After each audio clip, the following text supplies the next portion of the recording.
Welcome to Christian Nutrition on TV, and actually just watch the very first episode. That was probably my best explanation of what the heck's going on around here.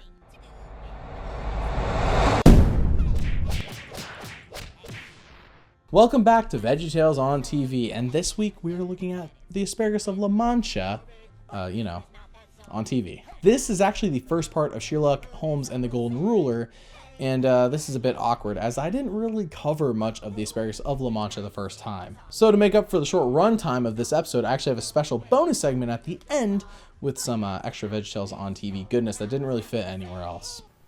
What's your sweater got to do with anything? When will the pain and torture of this running joke just end?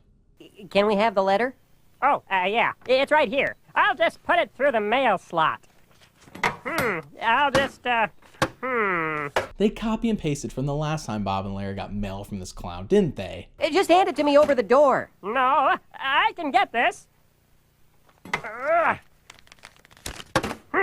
Until next time, enjoy your mail. It's too bad Mr. Lunt was temporary. At least he would throw it over the door. Just a sec. Problems with weird friends, is it?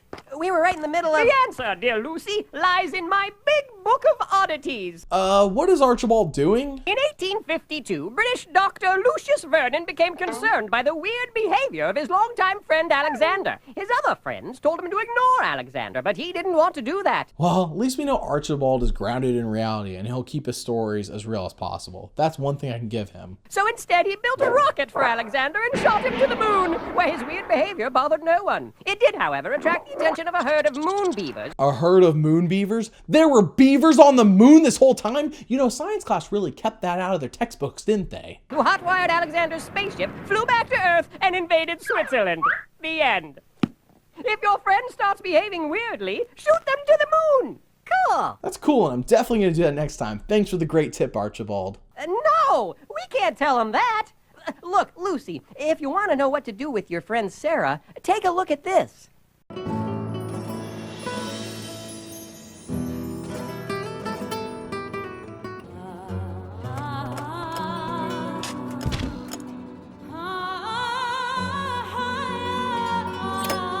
This looks like it's from the same timeline, same setting and everything as Duke and the Great Pie War. Also, is Archibald Spanish now?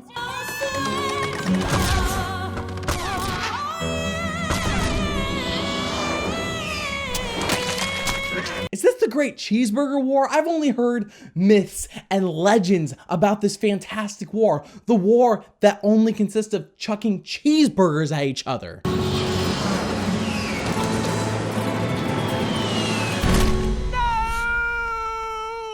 Oh, it was all just a dream?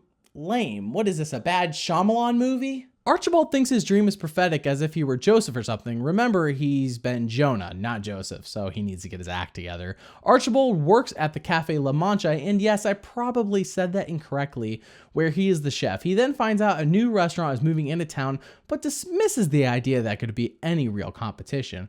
Archibald is then amazed by how fast the new restaurant is built and then opened, basically in like 3 minutes. It really reminds me of the Good Burger film where Mondo Burger moved in across the street.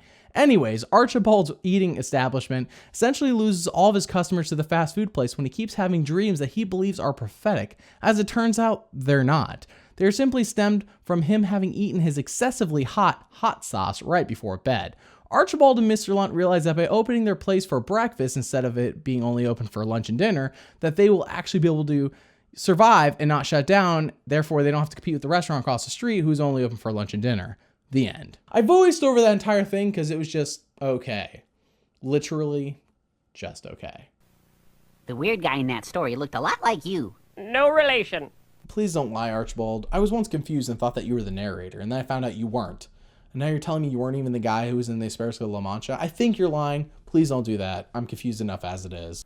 Are you sure Lucy shouldn't shoot her to the moon? Yes, I'm sure. Larry, weren't you watching the show? How about Mars? It's red.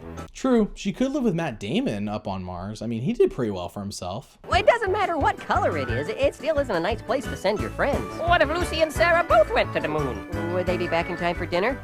Martin? Probably. I guess that would be okay. They would never be back in time for dinner. And I like how Larry throws in a probably in there. Like, yeah, Bob, they'll probably be back in time for dinner. I mean, they're only going up to Mars, which takes like, what, years to get to, and then it would take years to get back from. Yeah, probably, Bob. They'll probably just be like 10 minutes late for dinner at worst. That was the Asparagus of LaMancha, and I must say, Archibald made the episode this time.